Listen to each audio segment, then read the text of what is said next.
1971년 12월 25일 서울의 많은 인파가 중구 충무로로 모여들었습니다.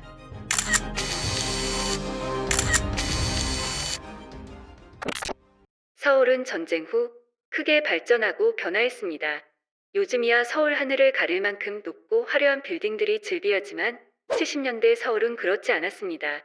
1969년 타워호텔을 시작으로 조선호텔, 1970년 역사의 가치로 인식되는 3일 빌딩까지 고층 빌딩 하나하나 마천루로서 자리매김하게 됩니다.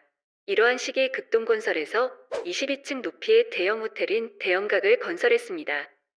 당시만 해도 고층 건물에 한지와 목재, 카펫으로 고급스러움을 자아낸 이 호텔의 존재는 사람들의 관심을 끌기에 충분했습니다.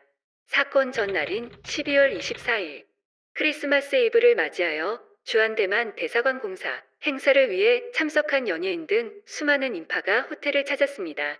화려한 호텔에서의 성탄절, 누가 보아도 완벽한 시간이었습니다. 사건 당일 12월 25일 기네스북에 오른 세계 최악의 호텔 화재 사건이 발생했습니다. 2층 커피숍에서 프로판 가스 폭발이 바로 옆화덕에 옮겨 붙으며 걷잡을 수 없이 번지기 시작했습니다.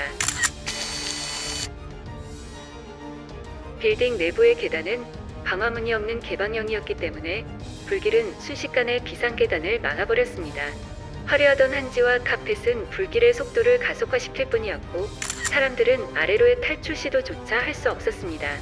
엘리베이터 역시 불이 나자 그대로 멈춰버렸습니다. 스프링클러 같은 소화 장비도 없었습니다. 1시간 반 만에 22층 건물 전체가 불길에 휩싸이게 됩니다. 당시 호텔 주변에는 5층 내외의 낮은 건물이 바짝 붙어 있었기 때문에 그나마 낮은 층에 있던 사람들은 위험을 감수하고 옆 건물 옥상으로 뛰어내리거나 커튼, 침대 시트 같은 걸 뜯어서 줄을 만들어 타고 내려오기도 했습니다. 문제는 고층이었습니다.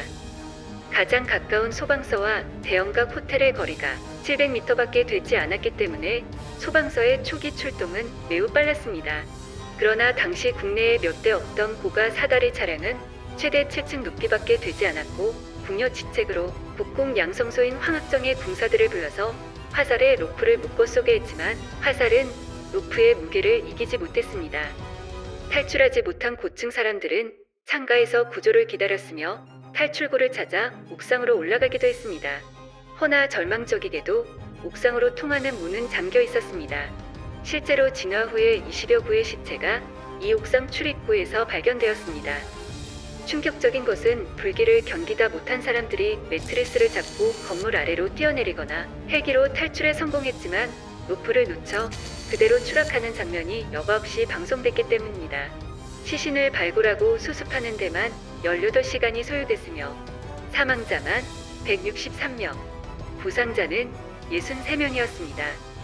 이 사고 이후로 모든 대형 건물에 스프링클러 화재 진압 시스템 의무 설치, 고층 건물 옥상 헬리패드 확보가 법률로 의무화되어 시행되었습니다.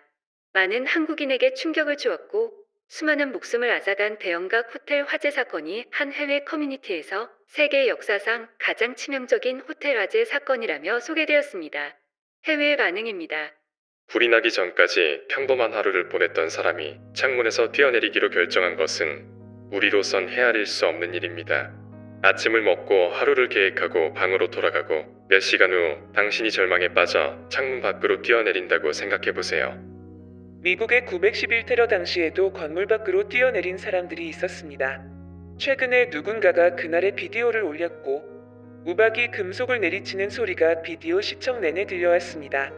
얼마나 오랫동안 떨어졌는지 세어보지 않았지만 난 이 글은 쓰는 지금도 괴롭습니다.